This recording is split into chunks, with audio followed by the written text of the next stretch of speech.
siya talaga? Dito sa Canada. Pag sinushow mo siya? Ay, di pa. Hindi pa.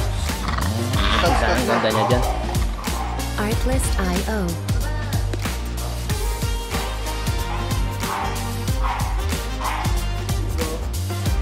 Question, brother. Red.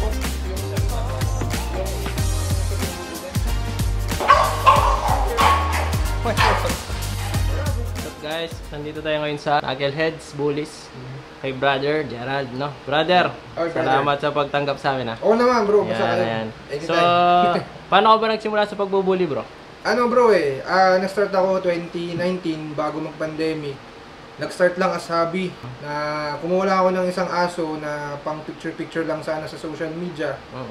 Tapos eventually kasi parang dyan na may mga pumasok na nag-inquire kung magkano yung pang stud dun sa aso ko na yun. Bro, parang nakagat na ako ng bully bag. Ayan na, kumuha na ako female. Yan na, sunod-sunod. Ayan, susunod na.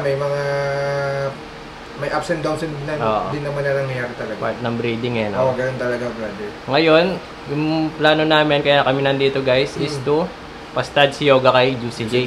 Si Juicy J, bro, paano napunta sa'yo? Paano mo na-produce? Si Juicy J naman, bro, ano siya? Bali, anak siya ni Naruto kay Vandella.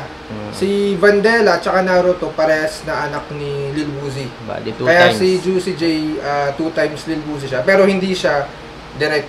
Kumbaga, hindi siya inbred talaga. Pero part pa rin siya na inbreeding. Pero yung tinatawag nilang parang line breeding. Kasi parang magkapatid lang sa ama yung pinagbangga ko. Tapos yun, bro, kaya lumabas yung sila. Parehas direct yun, no, bro? Oo, bro. Dam and Sire ni anak mismo Juicy ni J. Woozy. So, si Juicy J ngayon, guys, magkano yung stud fee niya, bro? Sa ngayon kasi, bro, naka-regular na talaga ako sa kanya, 40K. Fix na yun, no? Oo, fix yun. Pero syempre, kung may tatawad, pwede naman nating... Pwede yung kausap si brother. Oo, pwede naman nating patawarin konti. Tapos, syempre, yung iba kasi, mga nakapag-lock-in dati, parang kayo. Early, so, no? Early lock-in. Kasi dati, bro, nag-open ako 25. All-in. So, ang registration ni Juicy J, bro? Ano siya? ICBR, ABR, tsaka yung local natin, TBRP. Yun guys, mamaya pakita natin si Juicy J. Yan yung next breeding natin after natin kay Newspeed. So Good brother, luck, ayun, sa mga gustong kumontak sa'yo, kay Juicy J, gustong gamitin sa program nila. Yun, welcome naman everyone. Kung feeling nyo, makakatulong kami sa program nyo, welcome naman kayo dito sa Santa Maria, Bulacan. Okay, message nyo lang ako, Gerald Robles Gumatay, sa Facebook. Madaling kausap. Madali lang naman tayong hanapin. O kaya search nyo lang, Juicy J, lalabas naman yun. Ano masasabi mo dun sa bro? Yung mga market ngayon natin, di ba? Mababa ang market ngayon kumpara nung pandemic di ba? Oo, bro, kasi medyo nasaturate. Parang doon naman papasok yung parang supply and demand. Pero bro, yung presyo naman, depende pa rin naman yan sa quality Tsaka meron pa rin naman talagang bumibili. Pag quality pa rin talaga. Pag quality ka at saka wala ka namang ginagawang hindi maganda or pag wala ka namang tinatapakan na tao, bro, pagbibigyan ka naman nung sa doon sa taas, bro. Ano naman sila, kusa silang lalapit mag-i-inquire sa'yo. Kung quality talaga yung hawak. Basta quality yung hawak mo, bro, no? bro. Wala kang dapat pangambahan, no? Oo, bro. Tsaka, bro, magdadasal-dasal ka rin. Kasi, kahit naman, hindi mo naman masasabi sa breeding, bro, Kasi ako, bro, na-testing ko na rin yan, yung quality, dam and sire. Hindi naman natin sure, wala namang 100% sure na lahat ng mga puppies fire o talagang magaganda. Mahirap no? Masasabi. So, talagang meron pa rin kasamang swerte. Tsaka yung sinasabing di mo rin mahal yung breeding talaga, no? Bro. Dahil kung yan talagang madaling gawin, lahat sana tayo ngayon, bro, tayo mayayaman. Tsaka magandang asa natin lahat sana. Kaso, hindi ganun. Yung sinasabing hindi puro pera lang dun sa bully, di ba? Oo. Pati bayan, talagang puso rin. Puso din, bro, kasi magastos dito. Sabi ko sa inyo, magastos dito. Hindi naman pag pinasok mo, di ba, bro? Oo. Isipin nila, yun na. Pera agad. Next question ko naman dun sa mga, bro, yung sa mga nagiging ngayon, trend ngayon, sa low ballers. Okay, oo. Anong natin doon, opinion or comment? Nakikita ko nga rin sa market ngayon sa community, no? Di kasi natin mapipigilan yan, bro. Kahit saan namang larangan ng business talaga, andyan yung mga ganyan. Tsaka, tayo kasi Pilipino, kung saan mura, doon tayo madalas. Minsan, hindi natin naiisip kung yung mga lahat ng paghihirap ng breeder. Kahit saan business, bro, mahirap. Pero, Tayo kasi pag nakita natin mura, okay na yan dahil mura. Pero hindi natin tinitingnan yung quality, yung bang parang long-term plan, parang ganyan. Eh, wala mo tayong magagawa sa mga low ballers, bro eh. Part Pero, yan eh, no? yung mga yan kasi, yung hindi ko naman sinasabing lahat. Pero, hindi naman tatagal din yung mga andyan. Lalo na kung ang isip talaga nila, pera, business. Mahirap ang kaso kasi hindi.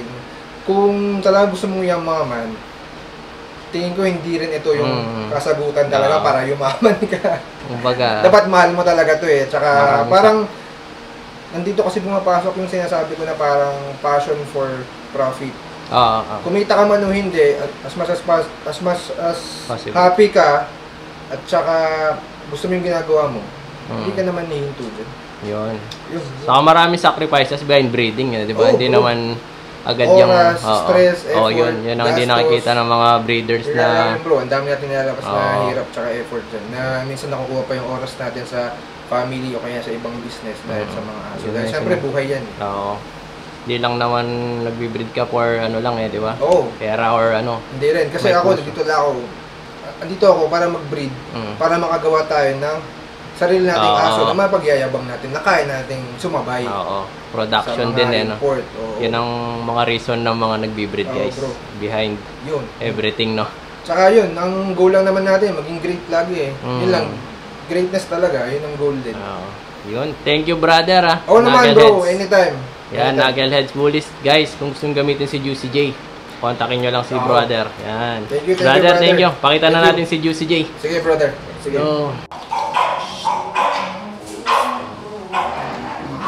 Juicy J. Bro, yan. 10 to 12 inches. Yan, tatlo yung registration yan. ICBR, ABR. Saka ayan, madaling kausap si brother. Location nyo kasi bro, Bulacan. Santa Maria, Bulacan. Ayan, dito lang yung Santa Maria, Bulacan guys. Juicy J. Anak. 2 times Woozy, no bro? Anak ni Naruto. Naruto by Bandela. Anak ni Woozy sa anak ni. Bali, parehas direct Woozy yun, di ba brother? Ayan, check it. Pero nakikita niyo dati bro, si Naruto. Si Naruto. Ayan, Juicy J. Batok, no? Kapad. Baba. Full tail siya.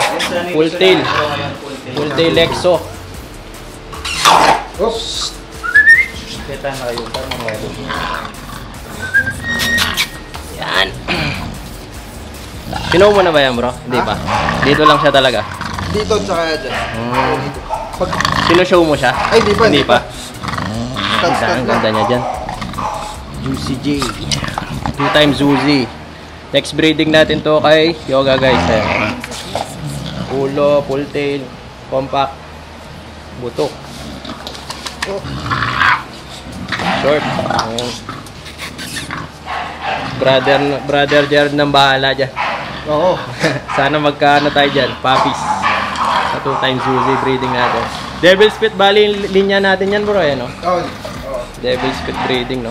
Devil Spit dito, Devil. Ayan, dinayo natin sa Bulacan guys.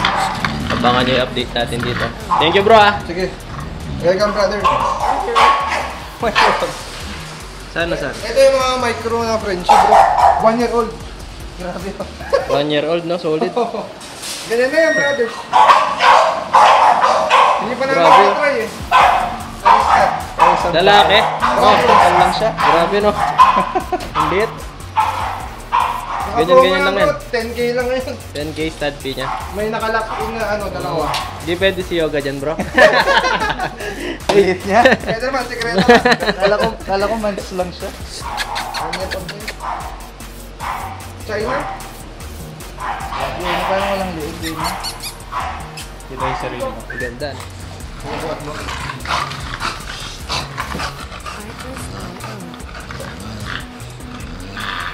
Boy. Nagelheads Bullies. Boy.